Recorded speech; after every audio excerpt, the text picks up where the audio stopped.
రైతు సోదరులకు నమస్కారం అండి. ప్రజెంట్ మనము కర్నూలు జిల్లా ఎమ్మిగనూరు మండలము పరమాందొడ్డి విలేజ్లో ఉన్నాము. సో ఇక్కడ మనకు నరసింహ అనే రైతు నవధాన్య సీడ్స్ వారి స్కంద అనే వెరైటీ అయితే వేయడం అయితే జరిగింది.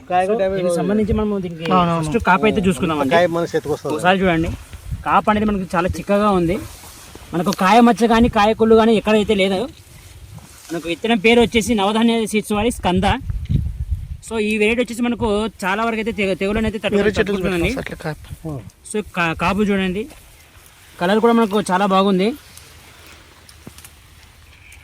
సో ఇలా కలర్ ఉన్నట్లయితే మనకు మార్కెట్లో అయితే ఎక్కువ రేటు పలక అవకాశం అయితే ఉందన్నమాట. సైజు కానీ మనకు ఈ తేజ సెగ్మెంట్లో ఈ వెరైటీ వచ్చేసి ఈ రకం వచ్చేసి మనకు తెగులను బాగా తట్టుకుంటుంది, దిగుబడిని కూడా ఎక్కువ ఇస్తుంది. సో మనం ఎక్కడ కాయ మచ్చ కానీ కాయకూలు అనేది కానీ లేదనమాట.